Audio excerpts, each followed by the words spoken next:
It's a pleasure to be with you today, and I will moderate the debate of this session, and I will moderate from UM6P University in Morocco.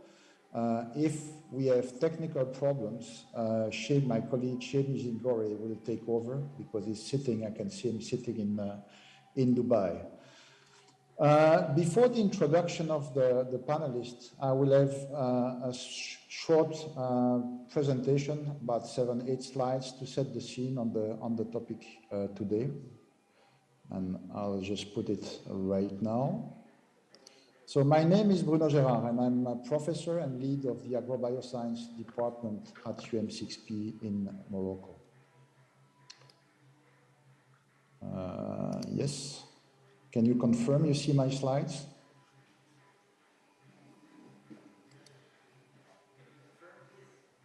Yes, I can see it on the screen. Today's topic is the economic challenges of feeding the planet. And I would already say that it's not only economic. The challenge is humongous, and it touches many, many aspects. So panelists today are mostly in the field of agriculture, but we'll touch on different topics, including, of course, the economical aspects of food security. So, setting the scenes, the world has about 600 million farms. And they need to grow more food more efficiently because the food demand is increasing. And the food demand is mostly increasing because population is increasing. And the population is increasing differently in different countries, in different continents. I think the fastest growing population right now is in Africa. So the target is to feed 8.5 billion people by 2030. In the meantime, we still have people that are malnourished or undernourished, or even being impacted by famines. This screen is quite interesting because it shows, in fact, the food security index is a composite index that looks at different aspects. So it's a composite looking at affordability, availability, quality and safety, and natural resource and resilience, so more the environmental aspects. So you can see that the top countries are mostly countries in the North Hemisphere, in Europe, in Asia, and in North America. And it's quite interesting also to note that the most secure country today is Ireland. And you probably know that Ireland suffered a major famine between 1845 and 1852 due to potato blight. And they were depending for their food on almost a single crop. And that famine led to the migration of 1 million people, mostly to North America, but also 1 million people died in Ireland during that period. The bottom countries, and you can see that most of the bottom countries are in Africa, with few other regions like Venezuela, but Venezuela has structural problems and political and conjunctural problems. Haiti also is a very, very poor country that's in the Caribbean, but most countries that are the most food insecure are in Africa. So I think our discussion today will discuss globally of food security, but we'll also put a particular emphasis on the food security in Africa. And I think that's why all the panelists are from the continent. So you can see the difference between regions. That's another way to show the distribution of food insecurity or food security in a geographic manner. And of course, the food insecurity is also linked to the wealth of people in the country. So the low-income countries suffer the most from food insecurity. And also the least developed countries, that those things are linked. That's an interesting thing. I mean, famines are as old as the world, are as old as a human being. And this chart shows, in fact, history of major famines since 1860. What we can see that's striking is, you know, after World War II, we still had two big famines in China. But from the 70s, the impact of famines in terms of, you know, death, fatality of death of people was really reduced, because in fact there is a moral obligation for humanity to you know, not let people starve. And that was the creation of United Nations, the World Food Program, for example, where in fact interventions in terms of food security are usually emergency. So in terms of, you know, the impact of, I would say, in food insecurity, it's not so much anymore on the death toll, but the problem is there. I mean, it's not because we have less victims of famines that the world is in a better place in terms of feeding its population. I'm trying to change slides. That's the hidden hunger is also another problem. You know, food is two things. It's energy and it's nutrients inside of the food. So you can have enough calories. I mean, you can not die because you drink only Coca-Cola with sugar. Don't drink Diet Coke if you want to have calories. But if you just do that in the long term or the mid-term, you'll have health problem and you'll probably die. That's because you don't have nutrients, essential amino acids that needs to be in your food. And most important, hidden hunger is affecting the development of children, you know, the brain development, the body development, and has long-term impact on populations if not addressed properly.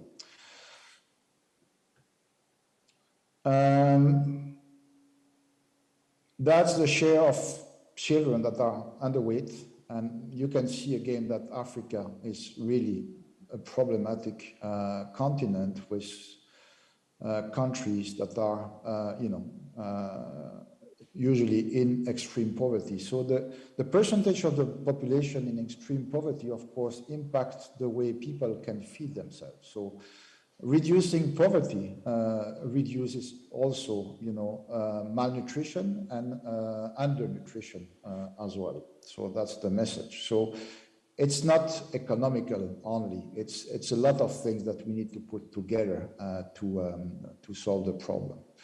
My last slide, and then after that, I'll ask the panel to introduce themselves. But you have structural problems in terms of food security. You have also conjunctural problems. And the last 3 weeks, we saw the emergence of a major war in Europe, in Ukraine. And Ukraine is the breadbasket of Europe and the world. I think many African countries are buying wheat in Ukraine.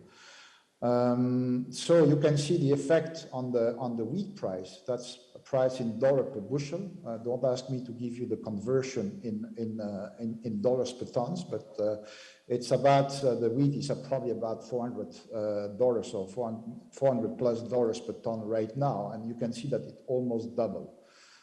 If the war persists, it will create a terrible situation for net importers of wheat and of food in general, because that's not the only commodity that's affected by the war.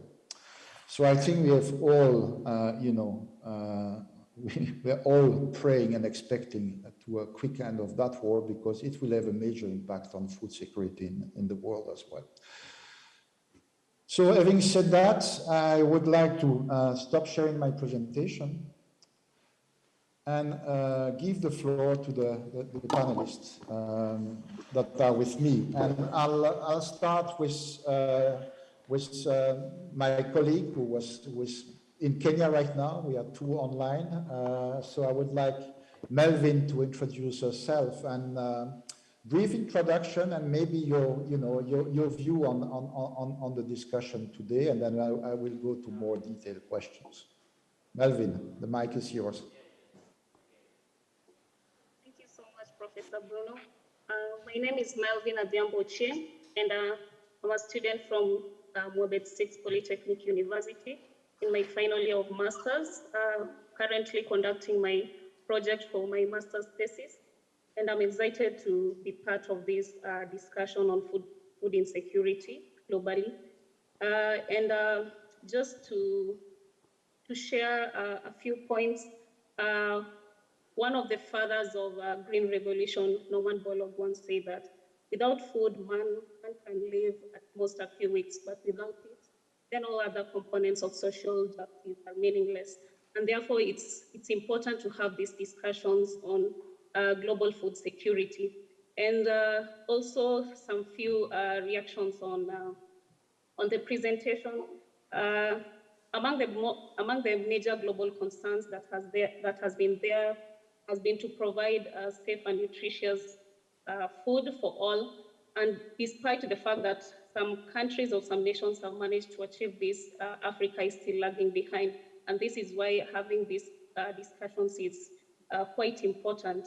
And also the fact that, despite the fact that we're going to point down the fact that, productions are not able to meet the rising population, we also have the issues of food losses that we incur. A third of the food produced globally are also wasted. Thank you. Thanks a lot, Melvin, and I'll come back to some of your points later on in the discussion. I would like to invite now Mr. Batlwini to introduce himself. I think he's the only economist in the room, I mean, at least in the panel, so if you can please introduce yourself, Badr. Am I audible? Yes, you are, at least for me, yes. Okay, thank you.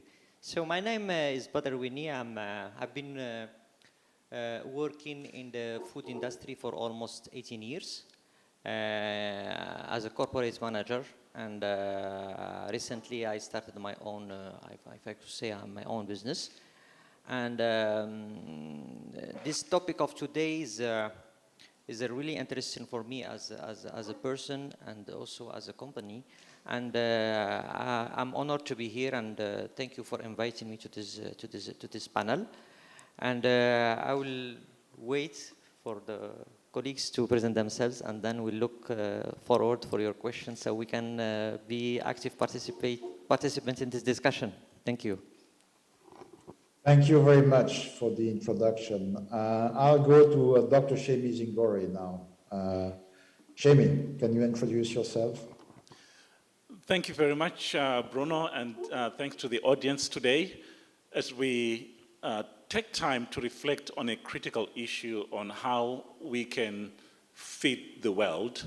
My name is Shemi Zingore. I'm the director for the African Plant Nutrition Institute. We are based in Morocco and affiliated with UM6P University.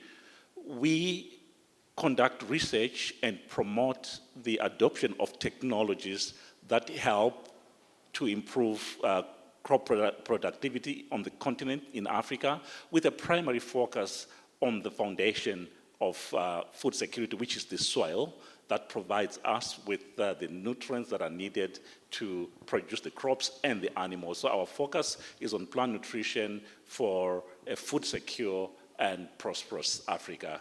I'll be happy to share some perspectives on our context as well as what we are doing to address food security, particularly in Africa. Thank you very much, Shemi. Last but not least, Dr. Goni Shenda. Thank you very much, Bruno. Yeah.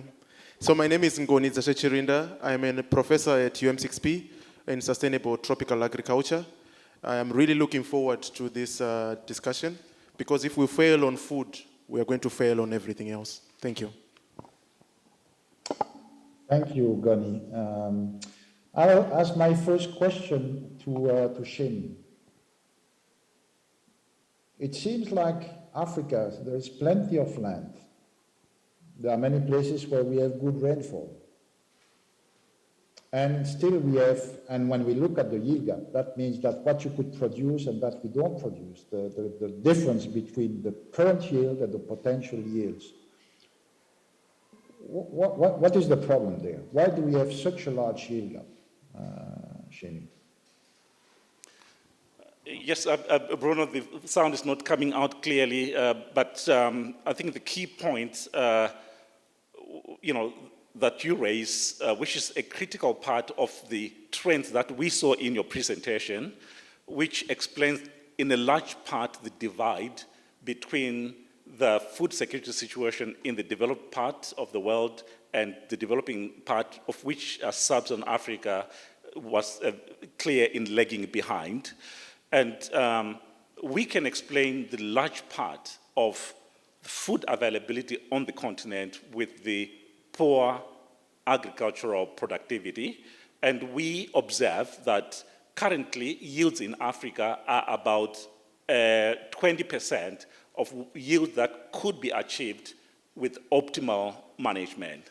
So Africa is performing far below its potential in terms of food production, and that then translates also into the food availability issues and other food security challenges. And at the core problem of why Africa experiences such a large yield gap, which is the largest in the world, there are fundamental issues that dictate that. Number one, the soils in Africa are inherently infertile, and Africa has some of the oldest and most weathered soils, which are not able to support meaningful yields without proper management. And then, in addition to that, the adoption of technologies for improving productivity is very low in Africa. We are talking about the broad, basic technologies, the right seed varieties, the nutrients that need to be added, both in fertilizer as well as organic resources, and then the basic practices that help farmers to protect the yields, such as use of the right pest and weed management technologies. They are all poorly adopted, and that culminates into this very poor yield level. And whilst at a technological level, we recognize the limited adoption of technologies, there are broader economic issues that impaired the ability of farmers to invest in those technologies.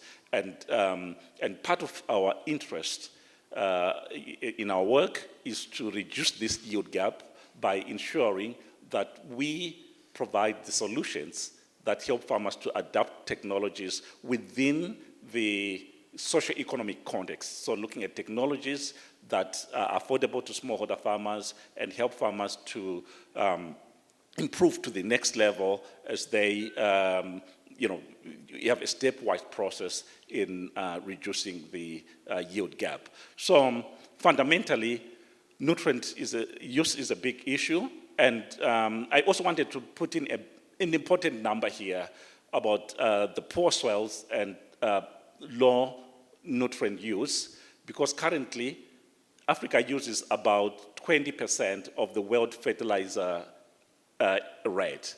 The world fertilizer use in nutrients is about 120 kgs, and Africa uses only about 18 kgs of nutrients. And that gap, which is actually driven by economic challenges of investments in agriculture, can actually be directly mirrored to the yield gaps that we find on the continent. So that's a very key part of an investment that is needed with private sector, with government institutions to ensure that farmers get access to nutrients that provide the key catalyst for improving crop productivity, nutrition, and reducing the overall hunger situation.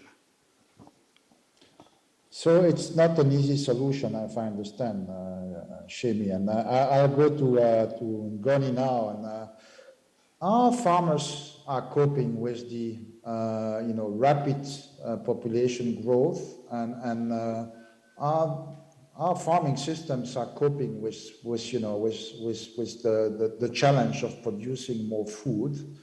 but still having some large yield gaps. So what's the trend over the last 20, 30 years in terms of how the farms look like? And I say Africa. Africa is complex. It's not a monolith. There are different regions, different agroecologies, different socioeconomic contexts. But in general, our people are coping. Are they coping better now than they used to cope 20 or 30 years ago? Are we on a positive path or not yet, Ngoni? Well, like you said, Bruno, Africa is very diverse.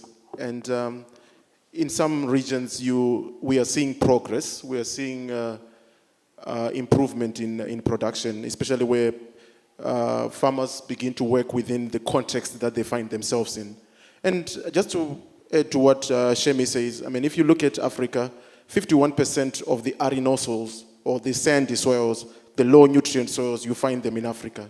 So we need to start investing from around that problem and saying, well, this is a problem that Africa has. We have very old soils that are low in nutrients. How do we then work from that position, right? And how do we increase the amount of inputs that we add to our soils? Because the challenge at the moment is most of our African soils, we are basically mining them, right? So with every harvest, we are taking out nutrients. And because we are not replenishing those nutrients, our soils are becoming poorer and poorer.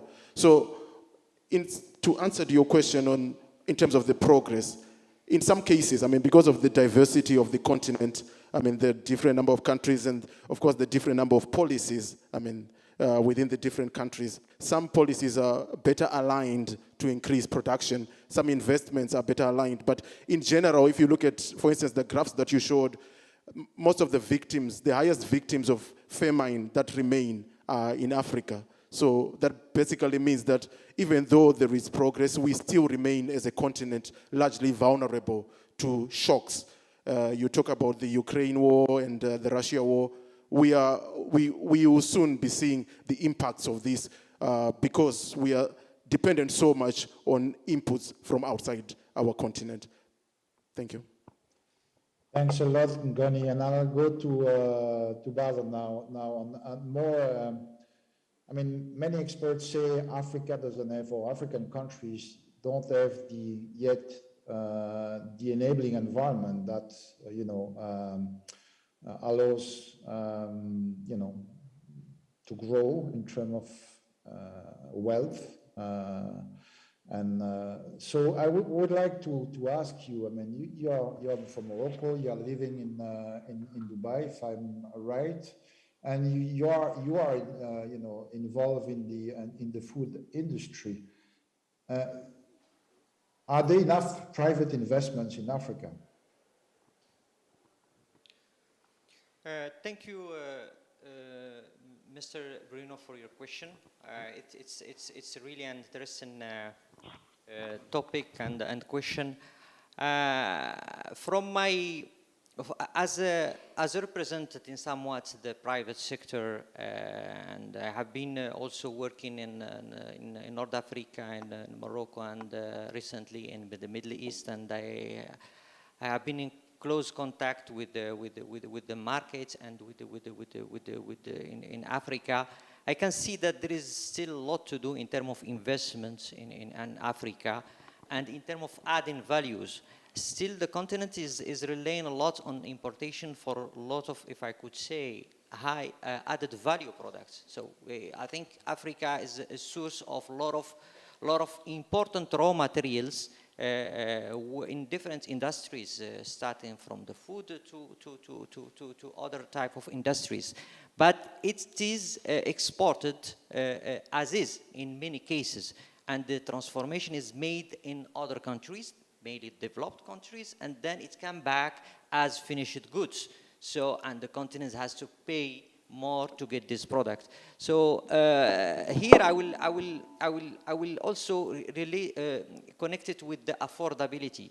So I think if we continue what we are doing and try to make more sane or a trustable environment for the investors to come as equity funds, as a private companies and institutions, through good governance, through reduction of informal sector, through encouraging investors and by doing incentives, and also investing more in the new product development, and also through partnership with great institutions in terms of research and development. Because I see when we take an example of the Ukraine, they have their lands, they have their crops, they have their varieties, and we in Africa we have lands,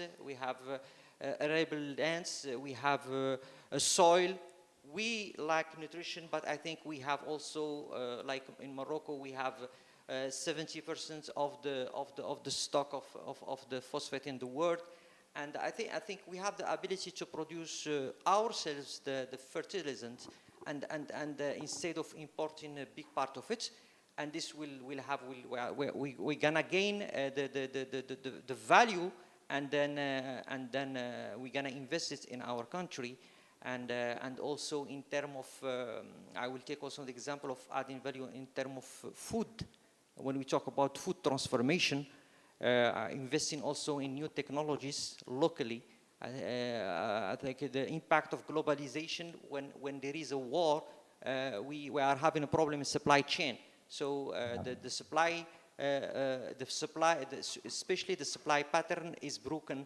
And we find ourselves facing the increase in the raw material prices, and the volatility is killing especially the developing countries and low-income people. So it's really a frustrating situation, but there is always a solution. I think when we face such challenges, I think it's not bad, but sometimes we need to see the good side of it. Is that it's help us to think, to be innovative in thinking, and try to do things by ourselves, and to invest in innovation, in research, and try to add value to our raw materials inside our country. This will not come without investing in people, because people, training, education will help to have good talents that will drive this progress. So I think there is still room. There is a lot of room to create wealth inside our Africa through adding value to our raw materials and resources. Thank you. Thanks a lot, and that's a good transition, because my next question is to the youngest panelist. It's to Melvin. Melvin, you are still studying, and you know, education is certainly very important. You know, the investment in feeding the planet and bringing more food security to Africa is not just a question of agriculture. It's a question of infrastructure. It's a question of markets. It's a question of people. I mean, Melvin, you're part of the future, future of Africa and Kenya. So I would like to ask your view, and your motivation, and what you see that should be done that is not done yet in terms of building a better future. So the question. Thank you so much, Professor Bruno. It's true, we are the future of tomorrow. And as a young upcoming scientist in agriculture, I'd actually say that not many young people are motivated in this sector. And this is because of several factors, such as agriculture is business oriented, but it's among the sectors that does not actually yield, or people don't actually earn much from it because of factors such as market inefficiency. Particularly in Africa, we have a lot of middlemen, whereby, after farmers, have cultivated their lands, they've tilled and, they've managed to produce something, they're not able to bring this produce to the market so that they could earn their keep, but rather they end up selling their products to the middlemen, who afterwards, go and sell this produce to the market and actually earn more than what the farmers actually incurred to produce these foodstuffs. And this is actually among the many reasons why agriculture doesn't seem as lucrative as it should be. And I think going forward, to be able to encourage more young people to be able to invest more in agriculture is to actually, put in policies in such a way that farmers are able to earn their keep just as any other business that is out there, and also to be able to include farmers in leading or coming up and developing innovations to be able to improve agriculture, because one of the factors that actually limit adoption of innovations and technologies in Africa is because sometimes what is presented or what is created is not actually what farmers want or what they are willing to put their money into. But if they are actually put into consideration in the decision making of or coming up in these innovative technologies, then maybe it could be able to bring about change. Yeah. Very good, Melvin. And, you mentioned, in fact, the opportunities for talented people like you to go to, jobs where the salary is higher, the job is not that difficult. I mean, working in agriculture and research, you have field work, you have a lot of things, you have travel.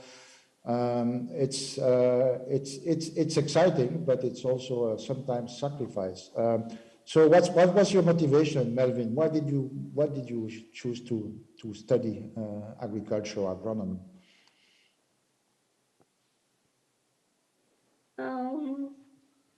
I think agriculture is actually an important sector. If people are hungry, then we cannot do any other thing that is out there, any other, to bring about innovations and all that. People need to have full stomach to be able to think forward. So I believe that this is an important sector that needs all the attention like any other sector out there. Yeah, thanks a lot, Melvin. Second round of questions will be around investment to develop Africa and where it should be. You know that there were the Maputo and the Malabo Declaration where, heads of states in Africa decided, pledge to, allocate 10% of the gross domestic product to agriculture. Of course, those countries are not usually, many countries are not that rich, but they were struggling even to do that. And, they had some objective by 2025 targets that will not be reached, most certainly. So, Europe was destroyed by World War II, but the Americans injected $29 million in, at the end of the war to rebuild Europe and to build peace. Because I don't think you can, Nelson Mandela was saying, you cannot have democracy on empty stomach. A lot of things you cannot do on empty stomachs. So what do you think? What do you think about, the current investment, the way the development of Africa is handled? My feeling is that we are not doing enough, and we are doing it in a very fragmented way. As research, we work on projects, small funding, project that's 3 or 4 years. We start something, and usually we don't have time to finish. There is very little programmatic vision for the development of countries in Africa and for the continent itself. And there is no, I would say, cross-sectorial approach to that as well. And we have not talked about the environment, we have not talked about the energy, but all those things and the infrastructure, all those things are of course linked. I'll start with Goni this time on that question. And I think you have all your view on that. Goni, please. Thank you, Bruno. I guess one of the challenges that we have in Africa at the moment is that everything is urgent. I mean, education is urgent, food security is urgent. And in such a situation, you then have to, like you rightly say, where do you put the money, right? And we need to ask ourselves a serious question. Where do we get the most benefit? I mean, if we put $1 in agriculture, if we put $1 in health, in education, in infrastructure, at the end you realize everything is important, right? But since we're talking about food security and where we should put investment, I think, in my opinion, one place where we can get a lot of value from $1 is investing in research. Because if we understand our systems, we discussed earlier about the fact that we are, in Africa, you have a lot of arenosals. You have the largest proportion of arenosals in the world. If we understand how these soils work, and we are able to do research to innovate around what the deal we have been given, I mean, the card we have been dealt really by nature, we are then able to create value from very little resources in a way. So for instance, now we are in Dubai. You can see how value has been created within a desert, as it were. But it's an issue of working around what you have and then building from there. And to do that, you also need to invest in the synergies, right? How can you enhance the synergies? How can you, for instance, in terms of education, improve the learning of agriculture within the curriculum, right? And the learning of innovations, the learning of research needs to start early during the development of a child, right? And you also then get to the point that you see, as the graph you showed, that in most of the kids, you also have hidden hunger. They are not eating a lot of nutritious food, which is going to affect their development and which is going to affect their capacity. So like I said, it's all urgent, but the place where I would place my $1 is in research. Thank you. Yeah, well, I partially agree with you. I mean, I have a career of more than 30 years, 20 years were in Africa, and most of my field work was in Niger, which is one of the poorest countries in the world. And I was a researcher, and I was always really frustrated to see that the knowledge that's created by research doesn't find resonance, doesn't go anywhere. And so, of course, we have the biophysical research, the agricultural research, but I think economics and development knowledge for development is very important as well. So,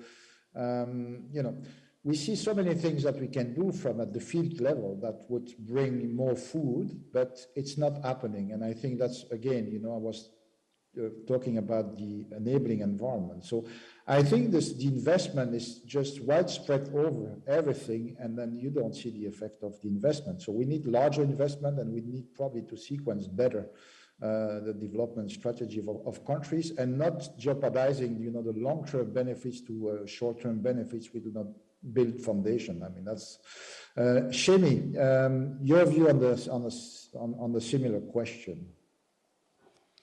Yes. What needs to be done? Yes, we cannot overemphasize the need for research, but I just want to differ a little bit with my colleague, because one of the biggest limitations we have in Africa is not about the knowledge and the technologies. The basic technologies that are needed to transform the food production landscapes are well known and well understood. We could readily double the productivity of livestock, of crops, with the current state of knowledge that we have. But we have such an underinvestment in the overall agricultural value chains, as well as in the infrastructure that is needed to support viable and economic investments in improved productivity at the farm level. I think an important number, Bruno, that you mentioned, the 10% target of GDP to invest in agriculture, which only a few countries have achieved, is actually a big shortfall in what is actually needed. Because if we look at Africa in general, agriculture accounts for close to 25% of the GDP in many countries. And countries disproportionately invest 5% of the GDP to support 25% of the economy. And I think that's a lopsided equation that has to be addressed. And such investment has to go in the basic infrastructure that supports agriculture. It has to go into creating the necessary business and the overall technological dissemination processes that are specifically targeted at access to inputs, at farmers having the right knowledge to produce, and then also providing the output market incentives that also motivate farmers to produce more.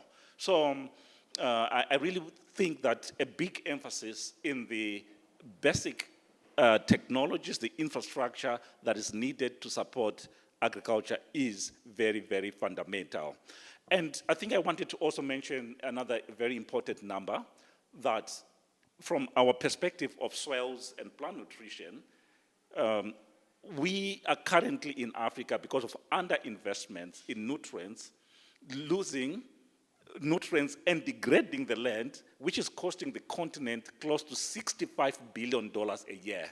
We are not talking about the lost productivity, but the reduced natural capital of the soils that we are using to produce our food. And that's a key issue that has to be addressed with investment. That has to result in improved management, in ensuring that we are not mining soils, applying sufficient organic and inorganic fertilizers, and then other supporting management practices that work towards conservation of our soils as well. So just looking at that number, it shows a critical need to invest in the necessary inputs and management practices. Then there's the aspect of the investments that are needed to ensure a healthy population. And we are also having this big economic loss through poor health and poor development of children health, and as well as mentally. That is robbing the continent of critical capacity. And another study done has shown that every dollar invested in improved productivity and nutrition has a return of $16. And there are few sectors that give you such a big return. And I think these are numbers that point to the need for us to go to the basics. And just to conclude, I just want to say this is not out of reach. This is possible. I want to give a good example of Ethiopia, a country that horrified the world with the famine in the 80s. But from that time, the government of Ethiopia has made consistent and well-designed policies that have resulted in Ethiopia performing the best in Africa now, in sub-Saharan Africa, in terms of yields. Yields in Ethiopia are close to global averages because of the consistent investment by the government of Ethiopia in input access, in extension services, and in creating an enabling environment for farmers to be able to produce and sell their produce and get profit. And now, despite the setbacks of the conflict there, Ethiopia has made the most significant gains in working towards achieving food security. So what we are talking about here is actually something that is well demonstrated and can be achieved when the right investments are made in improving farmers' ability to produce more. No, very good, Shemi, and I think you very good points in what you put. And if you look at the World Bank indicators, for example, Ethiopia is clearly an outlier, and that was the support of better inputs for better agriculture. I have a question for Badr now on the economical model. I mean, you mentioned yes, that Gulf countries invested in fact the natural resource income in development. I think something we don't see enough in Africa. If you look at the development of Europe or US, the percentage of the population really depending from agriculture or being employed in agriculture dropped from 50-60% to 1-2-3% now. So it's because of the development of secondary and tertiary sector. I mean, we talked about transformation, but what do you think needs to be done that people are not trapped on their land, and the land that is more and more fragmented because of the population increase. So farm size is decreasing. So it's almost impossible to lift everybody above the poverty level just with agriculture in Africa. So we need job creation in agriculture. That's jobs that are exciting and interesting, because the farmer population aging very quickly also in Africa. So at some point we'll have very old farmers, and work in Africa on an Africa farm is not driving an air-conditioned tractor. It's a lot of work, tough work for men, women, and too often children as well. So, but what's your view on a model that would use agriculture to maybe create new sectors, and new businesses, new industries? What are the opportunities that are linked to agriculture? That agriculture is not feeding itself, but feeding the economy of the country. I have difficulties to get your question because of the sound, but I will try to replay. But if it's not clear, you will ask me again. So from my perspective, so there is a lot to do in agriculture, as said by my colleagues. And I will just would like to take an opportunity to highlight one point is about the governance and the good governance that can help to make a great environment for investors to come and invest their money. And also, I will return back to the investments on the infrastructure. Infrastructure, I think there is a real need in Africa, but seeing the result of infrastructure takes time. So I think first we need to create a good environment for investors. So this is the first things. And when investors are there, there is a lot of risk. So there is a risk of currency, risk of project, risks, administrative risks. There is risks, many type of risks, security, safety, everything. So I think if we focus more onto that, we will drive more funds. And then we can get the funds, but into adding value to the agriculture, but the problem is how to manage those funds. But the funds, I think, when it's coming from the international institution, I think we have been seen even in Morocco. We've seen 20 years back, 30 years back. There is a lot of funds that have been done, but we don't see sometimes you don't see a real impact. But when the funds are developed by private sector, so there is, they are looking for profit, but with the problem the world is facing, climate change and the problem with the increase of temperature, the lands. So I think they had to be coupled with two things, with the people, so and also with the planet. And for the people, I think when we invest in Africa, we need to, I think we need to focus on the citizens first before looking to the profit. Profit should be there, but we need to look at the people and create wealth, as we stated before, and also help them to improve their life through entrepreneurship also. Through entrepreneurship, so by creating different projects that can add value to the local raw materials that will help to improve the life of people, and also in terms of safety, food quality. I mean here, when we have the quantity and we have the quality, the absorption of food, the balance of food. And there is a lot to do in terms of by the private sector in this regard.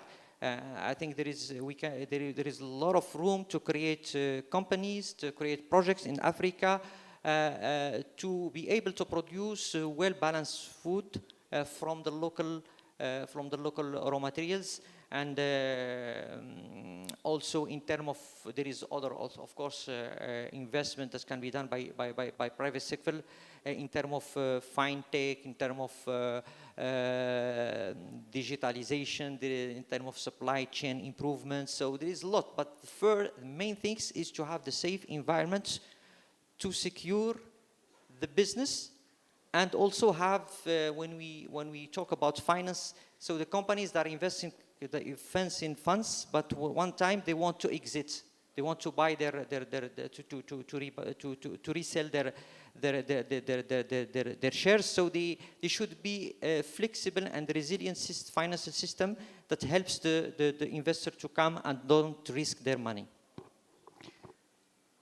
Thanks a lot. We'll come back a bit to new technologies and digital agriculture, but before that, I would like to ask a question to Melvin, who is studying plant nutrition. And Melvin, you know the debate now in Europe is about agroecology and producing more or the same with less.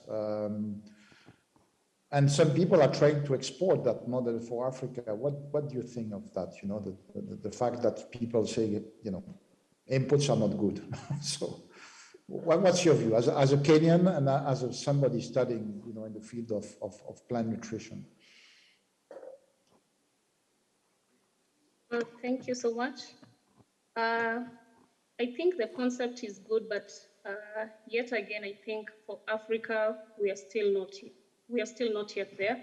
Just like the professors have mentioned about the factors about the issues of soil in sub-Saharan Africa, a good majority of the soils have underlying problems such as soil acidity. And these underlying factors, despite the fact that we can come up with, better use of inputs such as good use and application of fertilizers and improved seeds, we'll still be having chemical barrier that will be limiting the potential of these lands to be able to achieve, high crop production. So I think with Africa, we are still not yet there. We still have to work with the factors that are still limiting our production, such as, we need to solve the issue of soil acidity and poor soil fertility, which actually create chemical barrier to plant uptake of other nutrients.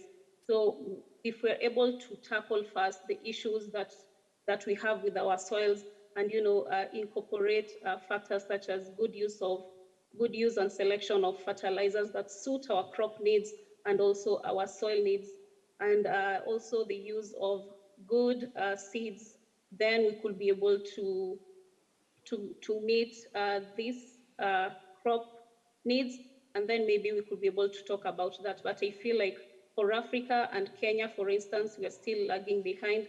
Once we get to this, then we could be able to talk about that. Thanks a lot, Melvin.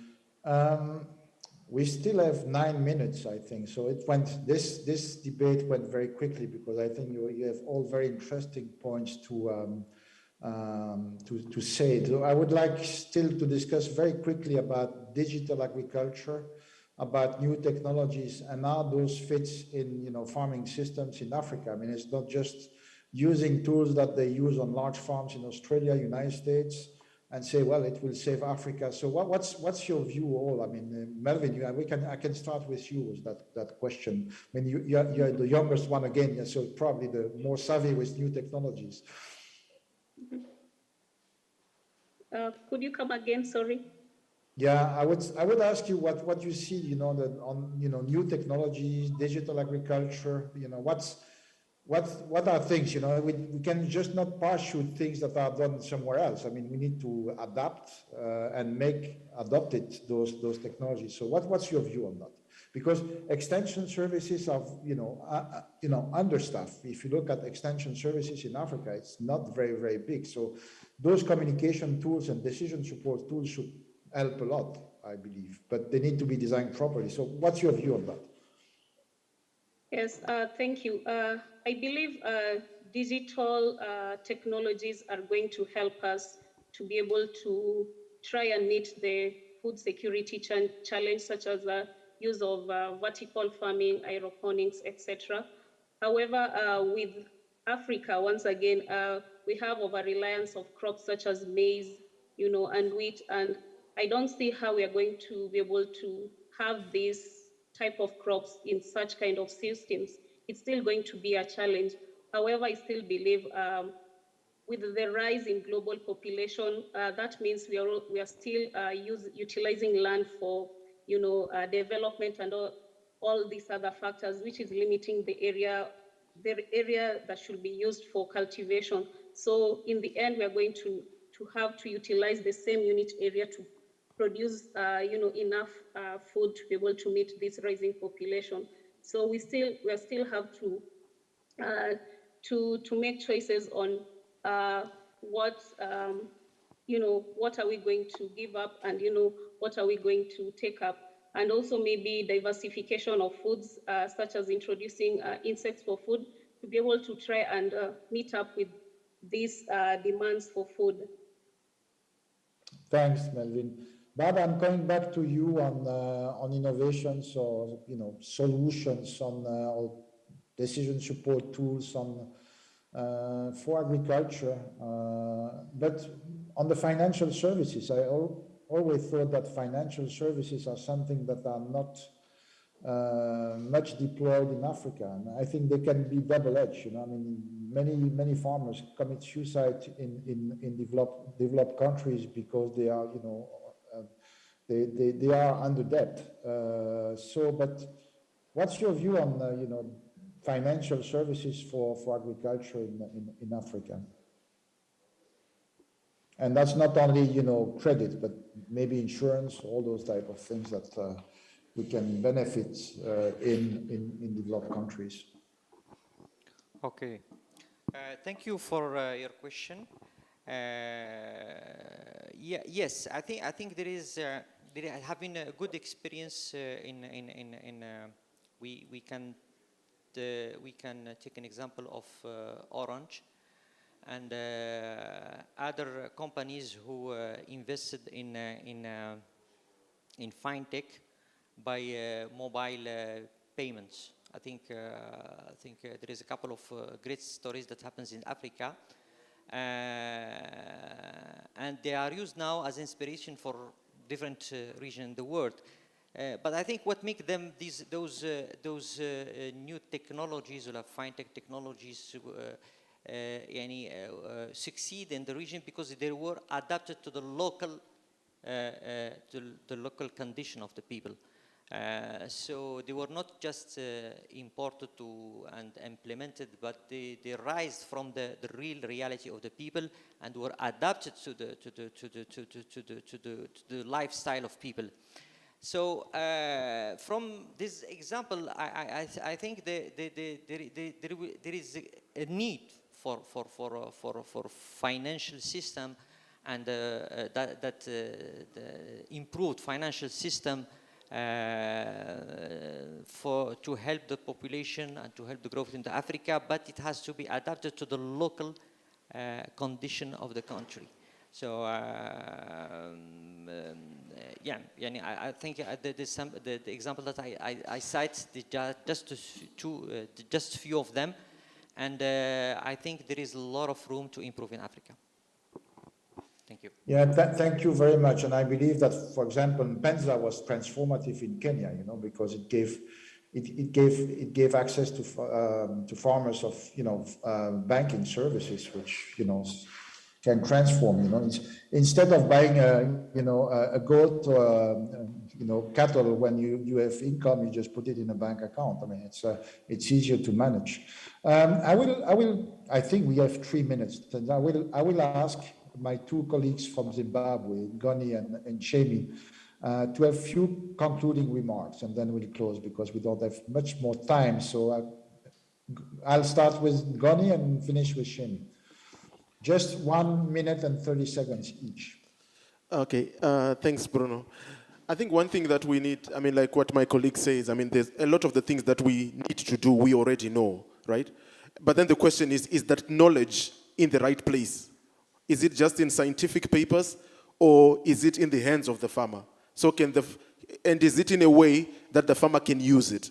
So you start thinking about we need to also invest in communication, in getting our message to the right people, to the right policymakers, to the right in terms of the farmers, and also to the students. So a communication issue. And I think when we get to communication, we need to also start combining art and science. No? So, I mean, these disciplines have always been together, but somehow over the years, they've just been separated. So we need to find other innovative ways of communicating by using art. And then you start getting into the issue of multidisciplinarity, because since our problems are so complex, we need different skill sets in order to solve them. So in terms of investments, that's why I mentioned earlier the issue of investing in synergistic solutions that you get 1 + 1 = 3, not 1 + 1 = 2. So you want to start investing in thinking about these things and looking at your system and building, working from your reality, not from something that does not exist. And I think one of the things that you showed in your earlier slide was the lack of data, right? There is a huge challenge of data in the continent. So we need to start investing in collecting this data so that we work from our realities. Thank you. Very good point, Gani. Now, Shemi, and you know what you said. Yes, we know why, we know what, but maybe we don't know exactly how, and that's the challenge. The how is very important. Shemi.